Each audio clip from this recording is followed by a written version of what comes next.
TMC का खेला नहीं होगा, जनता का खेला होगा, टीएमसी के खिलाफ खेला होगा। और पश्चिम बंगाल के विकास के नाम पे भाजपा को रहेगा, हम लोग खुल के भाजपा को समर्थन देंगे। बांग्लादेश और पाकिस्तान में जिहादी हिंदू देवी देवताओं के ऊपर अत्याचार करते हैं, ठीक वैसे ही पश्चिम बंगाल में भी अत्याचार चल रहा है। पर पश्चिम बंगाल का ना कोई काउंसिलर, ना एमएलए, ना एमपी, ना मुख्यमंत्री, किसी भी प्रकार का कोई मुंह नहीं खोलती। इस्लाम के लोग हिंदू देवी देवताओं के मंदिरों पर, मूर्तियों पर आघात करते हैं। और ये करने वाले वो जिहादी हैं जो अपने आप को इस्लाम के आड़ में हिंदुत्व को समाप्त करने के लिए लगे हुए हैं। मुर्शिदाबाद में जो दास फैमिली के दो बेटे थे वो कम्युनिस्ट पार्टी के, लेकिन वो देवी देवताओं की प्रतिमा बनाते थे। इस कारण से उनका षड्यंत्र करके हत्या किया गया। क्यों नहीं बोली? बांग्लादेश तो दूर की बात है, छोड़ दीजिए, वहां तक तो ममता बनर्जी का आंख भी नहीं जाता होगा। मुझे लगता है हिंदुओं का दर्द दिखता भी हो। कम से कम बंगाल के हिंदुओं का दर्द तो देख लें। विशेष संप्रदाय के लोग जब उनको लाठी मारेंगे, डंडे मारेंगे तो टेबल के नीचे घुस जाना, ये पुलिस का काम है।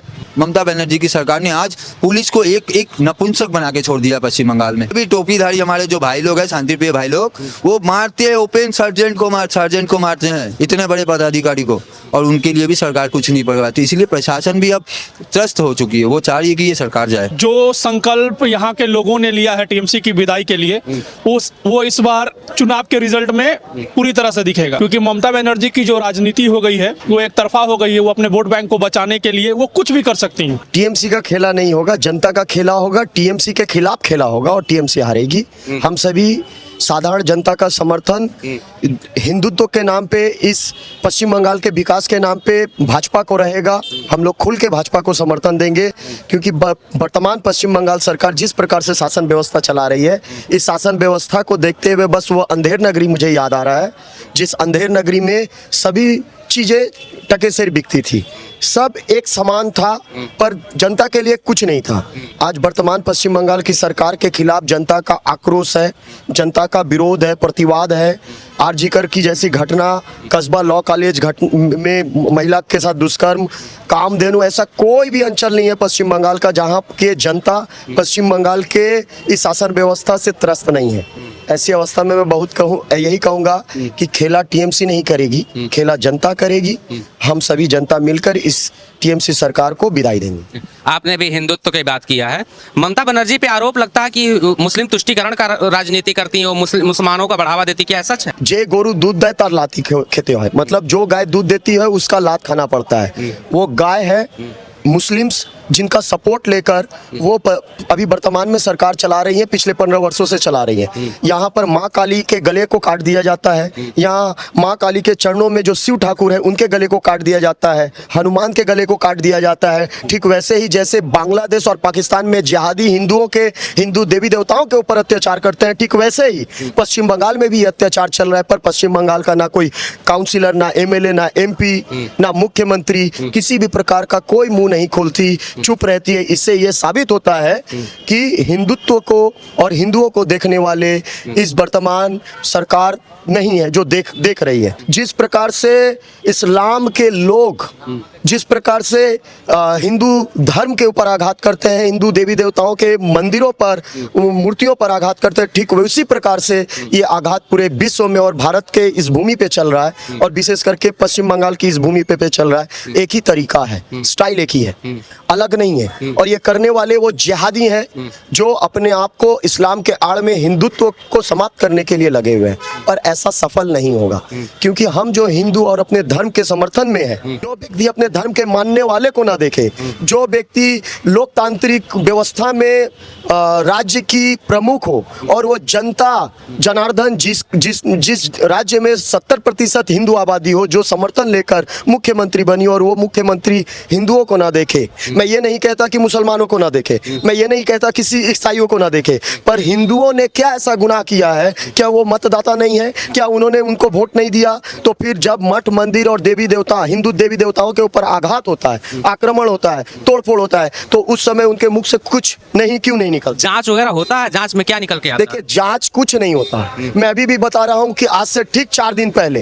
एक हिंदू ब्राह्मण व्यक्ति को एक होटल में मटन की जगह पर बीफ परोस दिया गया, गाय खिलाया गया। ये बहुत बड़ी घटना है। कहाँ पे हुआ है? ये पार्क स्ट्रीट में हुआ है। और हम लोगों ने जाकर वहां प्रतिवाद किया, परंतु ये बोल दे कि इस मुख्यमंत्री ने कोई भी आवाज उठाई हो, मुंह खोला हो। जब हमारा 5 लाख व्यक्तियों का ब्रिगेड में एक गीता पाठ हुआ था, हम कृष्णावलंबी हैं, हम वहां पर पहुंचे थे। वहां पर वो बोल रहे हैं कि एक निरीह मुस्लिम व्यक्ति पेटिस विक्रेता, वो पेटिस बिक्री करता है, आप उसको पेटिस विक्रेता के तौर पे देख रहे हैं, पर हम अपनी आस्था पर चोट देख रहे हैं। किसी भी व्यक्ति को किसी भी धार्मिक अनुष्ठान में मांस लेकर ढुकना, चाहे वो किसी खाने के आधार पे हो, खाने के रूप में हो, लेकर ढुकना उचित नहीं है। और आप यदि हिंदू हैं, मैं आपसे भी कहता हूं, आप यदि हिंदू हैं तो हिंदुत्व के तहत आपको भी पता है कि कृष्णावलंबी जो होते हैं या जो सनातनी हिंदू होते हैं, जो माने गीता पाठ करते हैं, वो शुद्ध शाकाहारी होते हैं और वो उस दिन अपने आप को पूरी तरीके से शुद्ध रख के गीता पाठ करते हैं। सोचिए कि जब एक व्यक्ति को जो हैंडीकैप है, जब उसको मांस खिला दिया गया उस पेटिस के नाम पे, जबकि वो व्यक्ति बार बार बोलता है कि ये वेज है या नॉन वेज है। तो ऐसी अवस्था में देखिए कि पश्चिम बंगाल की सरकार क्या कहती है, जबकि पश्चिम बंगाल की सरकार उस मुस्लिम व्यक्ति के पास खड़ी होती है, किंतु हिंदू और हिंदुत्व के साथ खड़ी नहीं होती है। ये तुष्टीकरण है और ये ममता बनर्जी की राजनीति। जी सर, आपका क्या नाम है? मेरा नाम हुआ कुणाल कौशिक। कुणाल कौशिक जी, कुणाल कौशिक जी, अब की बार बताइए, विधानसभा की हवा किस तरफ जा रही है, चुनाव की हवा किस तरफ जा रही है? चुनाव की हवा बेशक भाजपा की तरफ है, क्योंकि जो संकल्प यहाँ के लोगों ने लिया है टीएमसी की विदाई के लिए, वो इस बार चुनाव के रिजल्ट में पूरी तरह से दिखेगा।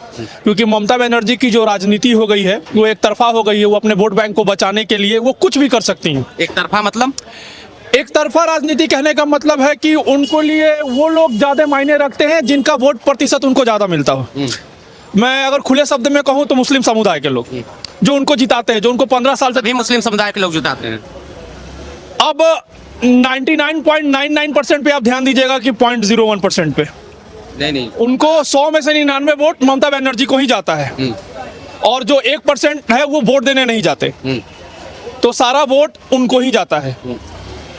तो इसलिए ममता बनर्जी सिर्फ उनके लिए ही पश्चिम बंगाल को देख रही है, उनके लिए ही पश्चिम बंगाल को, उनका जो सपना, जैसा उनकी मानसिकता लगती है पश्चिम बंगाल को ग्रेटर बांग्लादेश बना देने के लिए, क्योंकि उनका जो एकमात्र सपना है देश का प्रधानमंत्री बनने का, जो भारतवर्ष में हम हिंदू जब तक जागृत है, जब तक जीवित है, उनको प्रधानमंत्री बनने नहीं देंगे। तो प्रधानमंत्री बनेंगे कैसे? भारतवर्ष का टुकड़ा हो रहा था, महात्मा गांधी ने स्टेटमेंट दिया था कि भारतवर्ष के टुकड़े होंगे मेरी लाश के ऊपर। उनके जीते जी टुकड़े कैसे हो गए? कैसे हो गए? जिन्ना नहीं, जिन्ना कौन था? जिन्ना गांधी से बड़ा था? नहीं, बिल्कुल नहीं। तो ऐसे हम देखेंगे तो अखंड भारत, आजादी से पहले तो हम तो अखंड भारत हुआ करते, तो अखंड भारत कैसे बनेगा? अखंड भारत बनने के लिए हमें ही संकल्पित होना पड़ेगा ना। हम कैसे बनाएंगे? बिल्कुल, जैसे अगर बिल्कुल संकल्पित कैसे, आप अपने किताबों को नहीं पढ़ते, आप अपने उपनिषदों को नहीं पढ़ते, आप जानना नहीं चाहते कि हमारा भारत कितना विकसित था, कितना अग्रसर था। वो भारत मेरा खंडित हो के इस तरह क्यों हुआ कि हमें फिर से अखंड भारत बनाने का संकल्प लेना पड़ रहा है? आप जानने की कोशिश नहीं करते। जब आपका ज्ञान अल्प रहता है ना, तो उसका लोग फायदा उठाते हैं, आपको ट्रिगर करते हैं कि आप उस ओर नहीं जाइए जिस ओर आपको मंजिल मिले, आपको आपका अपना जो हासिल करना चाहते हो। इसलिए हमको फिर से अखंड भारत के लिए संकल्प लेना पड़ा है कि हमको अपना अखंड भारत फिर से बनाना है। हम जाति में नहीं बटे, पहले हम हिंदू हैं, जात बाद में आता है। सही बात है। तो ये चीजें धीरे धीरे आज परसेंटेज कम हो रहा है। एक समय जब ये सब चीज शून्य हो जाएगा, उस समय भारत अखंड बनेगा। 8 से ज्यादा लोगों की हत्याएं हो चुकी, धर्म के नाम पे हत्याएं हो चुकी, उस पर तो ममता बनर्जी कुछ नहीं बोलती हैं। अरे वहाँ का छोड़िए, यहाँ कौन सा बोल दी? मुर्शिदाबाद में जो दास फैमिली के 2 बेटे थे वो कम्युनिस्ट पार्टी के, लेकिन वो देवी देवताओं की प्रतिमा बनाते थे, इस कारण से उनका षड्यंत्र करके हत्या किया गया। क्यों नहीं बोली? बांग्लादेश तो दूर की बात है, छोड़ दीजिए, वहां तक तो ममता बनर्जी का आंख भी नहीं जाता होगा, मुझे लगता है। हिंदुओं का दर्द दिखता भी, कम से कम बंगाल के हिंदुओं का दर्द तो देख लें, वो भी नहीं दिखता है। जब तो उनको ये लगता होगा कि बंगाल के हिंदू उनको वोट ही ना देते हो, तो नहीं देते हैं, नहीं तो सरकार में नहीं रहती। हमारे पश्चिम बंगाल में जिस तरह से षड्यंत्र करके हिंदुओं को एक स्यूडो सेकुलर माइंड के लोग बनाया गया है, उन्हीं को भ्रमित करके, उन्हीं को बरगला के, और माइनॉरिटी का जो एकजुट वोट है उसको लेकर वो शासन चला रही है।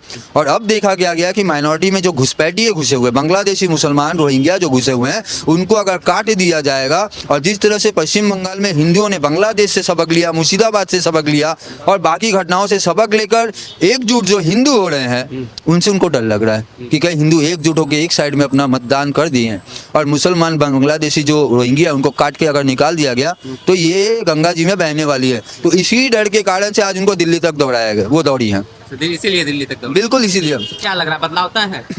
देखिए ये जो लड़ाई है ना, ये लड़ाई भाजपा और टीएमसी की नहीं है जो सिर्फ रह गई है, ये पश्चिम बंगाल के 70% हिंदू, राष्ट्रवादी मुसलमान और चेहरा बनाया गया भाजपा को, जनता ने चेहरा बनाया भाजपा को, क्योंकि जिस 70% हिंदुओं को प्रताड़ित किया गया इतने दशकों से, जो गोपाल मुखर्जी के कारण आज पश्चिम बंगाल में हिंदू शान से रह पा रहे हैं, जिन श्यामा प्रसाद मुखर्जी के कारण से ये पश्चिम बंगाल बन पाया है, उसके जो पूर्वज जो हमारे उनके जो हम लोग हैं धारक बाहक हैं, हम लोग जागरूक हुए हैं, जनता जागरूक हुई है। आज चाय की दुकान में चले जाइए, बस में चलिए, ट्रेनों में चले जाइए, बोले अब नहीं चाहिए ये।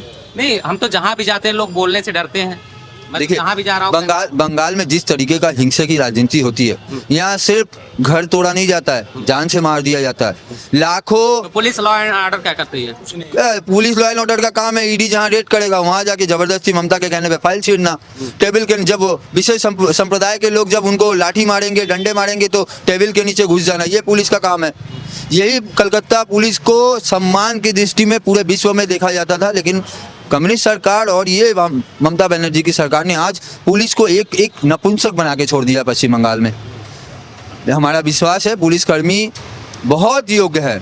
सरकार की नीतियों में परिवर्तन आएगा ना, सरकार के सोच में परिवर्तन आएगा तो प्रशासन में भी परिवर्तन आना तय है। और आज के दिन में कोई पुलिस वाला आपको नहीं कहेगा, लेकिन मैं आपको बोल रहा हूँ, हम लोग देखते हैं, पुलिस वाले भी कहते हैं अब इसे नहीं चाहिए, ना डीए दे पा रही है, ना पुलिस के सम्मान के लिए लड़ पा रही है, ना उनके परिवार वालों को प्रोटेक्शन दे पा रही है।